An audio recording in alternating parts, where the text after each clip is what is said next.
Hey strangers, it's Daisy.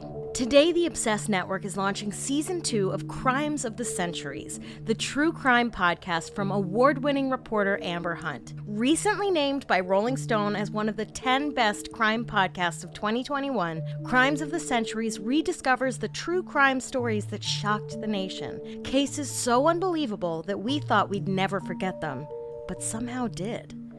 We're starting off the second season with an episode about the Cleveland torso murders, when a series of headless torsos began appearing in that city. Who was behind these gruesome killings, and would they be caught and brought to justice? We're bringing you the first part of this episode here in this feed. To hear the rest, go find and follow Crimes of the Centuries wherever you get your podcasts.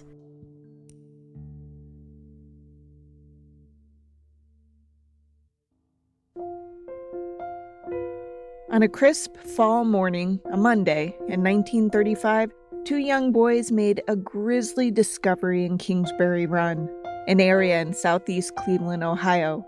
The boys, ages 16 and 12, had been playing catch, but lost control of the ball.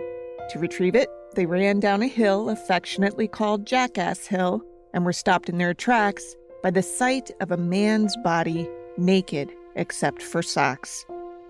Also, he was missing a head and a penis, and his blood had been drained. The boys rushed home and told their parents what they had found. Their parents, naturally, alerted police. If police had been skeptical about the report, that doubt would have quickly been erased because they not only found the body the boys had reported, but they found another mutilated corpse to boot. Also decapitated, also emasculated. But this would have been there for quite some time, maybe as long as a month. But it was hidden in the sumac bushes, so no one would see it unless they were really on top of it. This is James J. Badal, author of In the Wake of the Butcher. They found the heads of both men buried in the dirt with just enough hair of one of them sticking above the surface to make sure the police would find them. Two dead, emasculated, headless bodies found at one time was jarring enough. But what officials couldn't have predicted at the time was that the discovery of these two men marked the first in the official tally of a serial killer to be dubbed the Cleveland Torso Murderer, a case that would forever haunt the town and the investigators who tried to solve it, including one of history's most famous and least touchable. If you type torso murders into the old Google machine, you might be surprised at just how many there have been over the years. In the 1920s, a spate hit Pennsylvania, some 15 victims attributed to a still unknown killer whose victims were as young as 6. The series of killings stopped as mysteriously as they started. The next decade, another spate hit Cleveland. Some people, including one of the lead investigators in Cleveland, have wondered if the two series are connected. Ohio and Pennsylvania are neighbors, after all, but there's never been solid evidence linking the two, so today we'll focus on the Buckeye State, where the terror began September 23, 1935, with the discovery of those two headless bodies. The first man was identified as 29-year-old Edward Andrassy, who lived on Fulton Avenue with his parents, and he was what police in those days called a snotty punk. Andrassy had a sketchy record. He couldn't seem to hold down a job. Strangely, the one long-term job he did have was on again, off again, like a bad relationship. He'd been hired and then fired and then rehired 11 times total at a city hospital, where he worked as an orderly in the psycho ward. Interesting, isn't it? Andrassy had had a rough upbringing through no fault of his own, or his immigrant parents. When he was 16 years old, his older brother Joseph had been killed at age 20 in a bar fight, after which Andrassy seemed to struggle. His parents told reporters that they had tried to help him, tried to set him straight, but he told them to butt out. He'd been arrested any number of times for drinking and brawling. He was even known for sleeping off his drunks in cemeteries. That history of legal run-ins likely helped keep him from dying in anonymity. Of the dozen victims officially attributed to today's killer, only 2 victims were ever officially identified. Even the man found with Andrassy never got a name. Now, Cleveland in the 30s was struggling with the Great Depression, as was much of the country, but it was arguably doing better than most. It was, at this point, the 6th biggest city in the country and had successfully bid itself as a convention city. Its downtown had a new Union train station, fancy hotels, and a state-of-the-art auditorium. When the 2 bodies were discovered in the fall, the city was gearing up for an especially big summer. The Republican National Convention was being held there, as was the Great Lakes Exposition, a big old fair designed to celebrate Cleveland's centennial. Cleveland, the state's largest city, flings its soaring towers into the blue Lake Erie sky. Built on Lake Erie's southern shores, today's Cleveland typifies America at its best. Cleveland's population was straight up booming, having grown 60% between 1910 and 1930. And a lot of that population stemmed from immigration. Some 25% of the city's 900,000 residents were foreign-born. Poland and Slovenia were biggies, as was Hungary, which is where Edward Andrassy's parents, Joseph and Helen, had been born. The 2 had traveled to the U.S. with their oldest child, John, in 1901. After they settled, they had 4 more children. Joseph Jr., the son later murdered in a bar fight, was born in 1902. Edward was the couple's second-to-last child and their youngest son. While an orderly at the hospital where he sometimes worked, Edward met a young woman named Lillian Kardotsky, a nurse.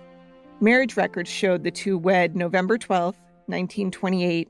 They had a daughter together, but had split up before the girl could even walk. By the 1930 census, Edward was back living with his folks, as did the 2 sisters who sandwiched him in age, Irene and Edna. Now, Edward's folks knew he was mixed up with some rough people. They knew this because just 2 months before the murder of their second son, a man had shown up at their home threatening to kill Edward for, quote, paying attention, end quote, to the man's wife. Naturally, thinking that this visit might be related to Edward's death, they told police about the encounter after his body was found. In turn, Detective Sergeant Bernard Wolfe told reporters in a wire story that ran in newspapers all over the country that Edward Andrassy was likely the victim of a love triangle. I'm sure they saw the genital mutilation as support for this theory. They assumed that the man found with him was somehow connected to the tawdry affair as well, and why else would their bodies have been dumped together? And because they never could figure out who that second man was, they had no reason to doubt the conclusion they'd reached. It was a sad affair, sure, but surely it wasn't random. Not that the police didn't legitimately search for the killer. They did. In fact, they went so far as to track down the guy who'd killed Joseph Andrassy Jr. in 1922, 13 years before Edward's death. They held that man for a few days before springing him loose, satisfied that he hadn't harbored a deadly grudge against the family for more than a decade. A few weeks passed, then a few months, and this strange murder stopped making national news. Until January 1936, when pieces of a woman's body were found in burlap sacks behind a Cleveland factory. Thanks to her fingerprints and criminal record for sex work, Florence Polillo, alias Clara Dunn, alias Flo Martin, was quickly identified as the victim. She'd been dead a few days when her hips, thighs, pelvis, lower half of her torso, and her right arm were recovered. At this point, the city of Cleveland had a new safety director who had only been on the job about a month. From a Crime Vault documentary. Safety Director Elliot Ness became heavily involved. If the name Elliot Ness sounds familiar, there's a reason. That's because years earlier, Ness was well known at the time for heading up the Untouchables, a group of federal law enforcement agents that worked to take down Al Capone, and it was believed that his savviness as a detective would bring fast closure to the case. spoiler alert, it didn't. And in fact, it probably helped dim Ness's political star, though not his legacy. A few months after Florence Polillo's body parts were discovered, police fielded an anonymous tip in May 1936, insisting that a group called the Black Legion was responsible for the deaths. That was a secret organization dedicated to terrorizing people of color, Catholics, and Jews. The group was known as a more violent version of the Ku Klux Klan, which should tell you something. The month after that tip, a new body surfaced. This time, there was again a head, which authorities hoped would mean a fairly easy identification. But as with victim number 2, that wasn't the case, which is admittedly surprising in this situation because not only did they have a head in good condition, hair still intact, tissue unaffected by decomposition, but this man had multiple tattoos, unique ones even.